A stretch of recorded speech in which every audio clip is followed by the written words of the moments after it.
الحمدللہ والصلاة والسلام علی رسول اللہ وعلی آلہ وصحبہ وموالا۔ محترم بھائیو، السلام علیکم ورحمۃ اللہ وبرکاتہ۔ جمعہ کے دن نمازی کی غلطیوں میں سے چند غلطیاں جو عام طور پر سرزد ہوتی رہتی ہیں، ان کو آج کی مجلس میں ہم جانیں گے سرسری طور پر۔ سب سے پہلے جمعہ کی نماز کے لیے جاتے وقت نیت کو حاضر نہ رکھنا۔ جمعہ کا دن ہفتے کی عید ہے اور اس نماز کی بہت زیادہ اہمیت ہے،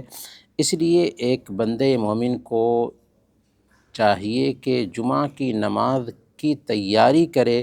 اور عبادت کی نیت سے مسجد میں آئے، کیونکہ اس دن جمعہ کی نماز کو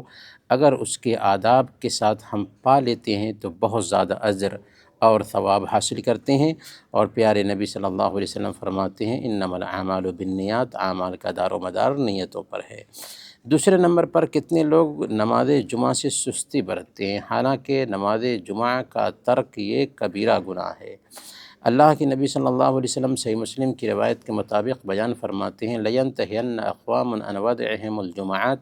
أَوْ لَيَخْتِمَنَّ اللَّهُ عَلَىٰ قُلُوبِهِمْ ثُمَّ لَيَكُونَنَّ مِنَ الْغَافِلِينَ،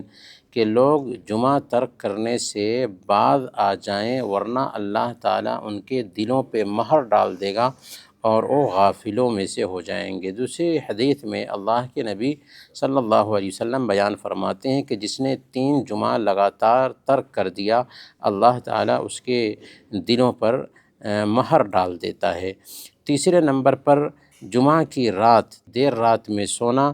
اور نماز فجر سے سوئے رہ جانا، یہ بھی بہت محرومی کی بات ہے کہ جس دن قیامت واقع ہونے والی ہے، جس دن سے دنیا کی ہر مخلوق ڈرتی ہے سوائے انسان اور جنات کے، کہ ان کے اندر ڈر نہیں،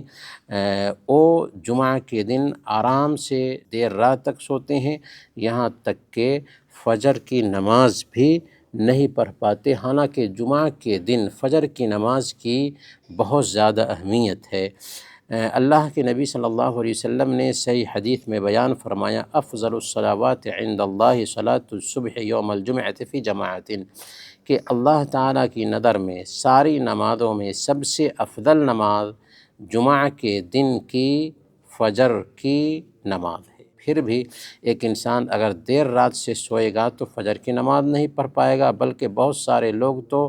اخیر وقت میں سونے کی وجہ سے مسجد آتے ہیں جبکہ اذان ہو چکی ہوتی ہے یا اقامت کہی جا چکی ہوتی ہے، اور ایسے لوگ اپنے آپ کو بہت سارے خیر سے محروم کر لیتے ہیں، یہاں تک کہ ان کے نام بھی اللہ رب العالمین کے پاس اس دن نہیں پیش کیے جاتے۔ جمعہ کے دن کی غلطیوں میں سے ایک غلطی یہ ہے کہ خطبہ شروع ہونے کے بعد مسجد آنا یا نماز کے بیچ مسجد میں داخل ہونا۔ اللہ کے نبی صلی اللہ علیہ وسلم سنن ترمذی کی روایت کے مطابق بیان فرماتے ہیں کہ جس کسی نے جمعہ کے دن اچھی طرح سے غسل کیا اور پہلے وقت میں مسجد آیا، امام کے قریب بیٹھا، امام کا خطبہ غور سے سنا اور کان لگایا خطبے پر، کان لہ بکل خطوۃ یخطوها اجر سنۃ صیامها و قیامها، تو اس کو ہر قدم کے بدلے 1 سال تک لگاتار روزہ رکھنے اور لگاتار قیام کرنے کا ثواب ملتا ہے۔ شریعت میں جتنے بھی اجر و ثواب بیان کیے گئے ہیں، ان سارے اجر و ثواب میں سب سے زیادہ اجر اور ثواب اسی میں ہے۔ آپ غور کریں کہ ایک انسان اگر ان آداب کو مد نظر رکھتے ہوئے جمعہ کے دن مسجد میں آتا ہے کہ وہ سویرے آیا، امام کے قریب بیٹھا، امام کا خطبہ غور سے سنا اور کان لگایا، تو کیا اجر ملتا ہے کہ ہر قدم جو اس نے اٹھایا تھا اس کے بدلے میں لگاتار 1 سال تک روزہ رکھنے اور لگاتار 1 سال تک تہجد پڑھنے کا ثواب ملتا ہے۔ اگر 50 قدم اٹھایا تو 50 سال تک لگاتار روزہ رکھنے اور 50 سال تک لگاتار تہجد پڑھنے کا ثواب ملے گا۔ اور 50 قدم ہو جاتا ہے ایک انسان اگر بالکل ہی قریب میں اس کا گھر ہے تو اس سے ہم اندازہ لگا سکتے ہیں کہ جمعہ کے دن کتنا اجر ہم کھو دیتے ہیں۔ جمعہ کے دن کی غلطیوں میں سے ایک غلطی ہے غسل نہ کرنا۔ اللہ کے نبی صلی اللہ علیہ وسلم نے بیان فرمایا، صحیح مسلم کی روایت ہے، غسل یوم الجمعۃ واجب علی کل محتلم، کہ جمعہ کے دن ہر بالغ پر غسل کرنا واجب اور ضروری ہے۔ تو جمعہ کے دن غسل کا بھی اہتمام کرنا چاہیے۔ جمعہ کے دن کی غلطیوں میں سے ایک غلطی ہے بعض لوگوں کا شروع کی صفیں بھرنے سے پہلے مسجد کی آخری صف میں بیٹھنا۔ ہونا یہ چاہیے کہ جمعہ کے دن ہو یا اور دن میں بھی مسجد میں آتے ہیں تو شروع کی صفوں کو پر کرنا چاہیے، اس کے بعد پیچھے کی طرف بیٹھنا چاہیے۔ یہ محرومی کی بات ہے کہ ایک انسان پیچھے کی طرف بیٹھے۔ اسی لیے اللہ کے نبی صلی اللہ علیہ وسلم نے ایک مرتبہ بیان فرمایا تھا، لا یزال قوم یتأخرون حتی یؤخرهم اللہ، کہ بہت سارے لوگ تاخیر سے آتے ہیں یا تاخیر کرتے ہیں، اللہ رب العالمین ایسے لوگوں کو مؤخر کر دے گا، پیچھے کر دے گا۔ تو پیچھے بیٹھنا بھی اسی زمرے میں آتا ہے کہ ایک انسان آگے کی صفیں خالی ہیں اس کے باوجود بھی پیچھے میں بیٹھے۔ اللہ کے نبی صلی اللہ علیہ وسلم نے کہا کہ اللہ تعالیٰ ان کو پیچھے کر دے گا۔ جمعہ کے دن کی غلطیوں میں سے ایک غلطی ہے کہ اگلی صفوں میں جانے کے لیے لوگوں کی گردنیں چھلانگنا۔ کتنے لوگ دیر سے آتے ہیں لیکن گردنیں چھلانگتے ہوئے آگے بڑھنے کی کوشش کرتے ہیں۔ اللہ کے نبی صلی اللہ علیہ وسلم کے زمانے میں ایسے ہی ہوا تھا، ایک صاحب آئے اور لوگوں کی گردنیں چھلانگتے ہوئے آگے جا رہے تھے، تو اللہ کے نبی صلی اللہ علیہ وسلم نے اس سے فرمایا تھا، اجلس فقد آذیت وآنیت، بیٹھ جاؤ، تم نے تکلیف پہنچائی ہے اور تاخیر سے آئے ہو۔ تو جمعہ کے دن اس ادب کا بھی خیال رکھنا چاہیے، اس میں غلطی ہوتی ہے۔ جمعہ کے دن کی غلطیوں میں سے ایک غلطی ہے کہ پہلی اذان کے بعد 2 رکعت نماز پڑھنا اور یہ سوچنا کہ یہ جمعہ کی سنت ہے۔ حالانکہ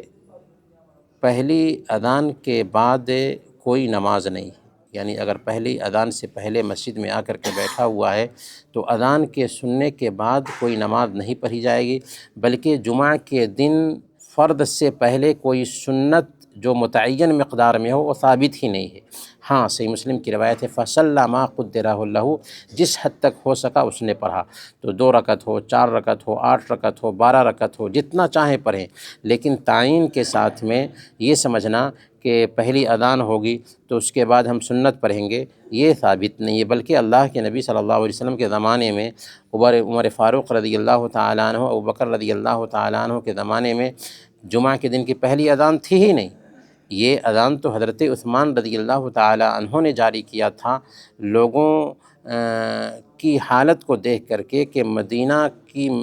کے آس پاس سے لوگ مسجد نبوی میں نماز کے لیے آتے تھے اور دور دور سے آتے تھے، تو ان کو پتہ نہیں چلتا تھا کہ وقت ہوا ہے یا نہیں ہوا ہے۔ اسی لیے مقام زورا جو مسجد نبوی کے پاس تھا وہیں پر کھڑے ہو کر کے حضرت عثمان رضی اللہ تعالیٰ عنہ نے اذان دینے کا حکم دیا تھا تاکہ لوگوں کو جمعہ کی نماز کے وقت کا پتہ چل جائے۔ تو برکیف جمعہ کی فرض نماز سے پہلے جمعہ کے دن کوئی سنت نہیں ہے، لیکن عام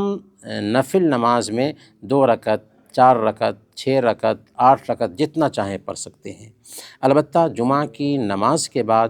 2 رکعت بھی اللہ کے نبی صلی اللہ علیہ وسلم سے ثابت ہے اور 4 رکعت بھی ثابت ہے، دونوں میں سے جو آسان ہو پڑھ سکتا ہے۔ جمعہ کے دن کی غلطیوں میں سے ایک غلطی ہے جمعہ کے دن کی قبولیت کی جو گھڑی ہوتی ہے اس کو تلاش نہ کرنا۔ اللہ کے نبی صلی اللہ علیہ وسلم بیان فرماتے ہیں کہ جمعہ کے دن ایک ایسی ساعت ہوتی ہے کہ ایک بندہ اس میں جو کچھ بھی اللہ تعالیٰ سے مانگتا ہے اللہ تعالیٰ اس کو عطا فرماتا ہے۔ اور اس ساعت کے بارے میں جو راجح قول ہے وہ یہ ہے کہ عصر کے بعد سے لے کر کے سورج ڈوبنے تک کے بیچ میں یہ ساعت ہوتی ہے، تو اس میں غفلت کا شکار نہیں ہونا چاہیے۔ جو کچھ بھی ہم مانگیں اللہ عطا فرماتا ہے، لہذا مانگنا چاہیے۔ جمعہ کے دن کی غلطیوں میں سے ایک غلطی ہے کہ اذان کے وقت مسجد آنے والے کا تحیۃ المسجد کا اہتمام نہ کرنا۔ اللہ کے نبی صلی اللہ علیہ وسلم ایک مرتبہ خطبہ دے رہے تھے کہ اسی بیچ ایک صحابی آئے، اللہ کے نبی صلی اللہ علیہ وسلم نے دیکھا کہ وہ بیٹھ رہے ہیں تو آپ نے فرمایا، قم فصلی رکعتین، کھڑے ہو جاؤ اور 2 رکعت پڑھ لو۔ یہ کیا ہے؟ یہ تحیۃ المسجد ہے، اور اس تحیۃ المسجد کے بارے میں اللہ کے نبی صلی اللہ علیہ وسلم بیان فرماتے ہیں، صحیح مسلم کی روایت ہے، اذا دخل احدکم المسجد فلا یجلس حتی یصلی رکعتین، تم میں سے ایک آدمی مسجد داخل ہوتا ہے تو 2 رکعت پڑھے بغیر نہ بیٹھے، یہ مسجد کا حق ہے، دینا ہی چاہیے، چاہے ہم خطبہ کے بیچ بھی کیوں نہ آئیں۔ یہاں پر ایک غلطی اور ہوتی ہے، عام طور پر لوگ یہ کرتے ہیں کہ اگر اذان کے بیچ میں آئے ہیں جمعہ کے دن اور امام ممبر پر بیٹھ چکا ہے تو اذان کا جواب دینے میں لگ جاتے ہیں، حالانکہ صحیح نہیں ہے، بلکہ ایسے آدمی کو چاہیے کہ اذان کا جواب دینے کی بجائے 2 رکعت تحیۃ المسجد پڑھ لے، 2 رکعت تحیۃ المسجد پڑھ لے۔ کیوں؟ اس لیے کہ اذان کا جواب دینا یہ سنت ہے اور امام کا خطبہ سننا یہ واجب ہے۔ ہو سکتا ہے کہ وہ اذان کے بیچ میں 2 رکعت تحیۃ المسجد سے فارغ ہو جائے، اور اگرچہ فارغ نہ ہو سکتا ہو، اگر کچھ بھی وقت ملتا ہے تو بہرحال اس کو چاہیے کہ تحیۃ المسجد سے اذان کے بیچ فارغ ہو جائے، یہ نہیں کہ اذان کے جواب میں لگ جائے جو سنت ہے، اور جب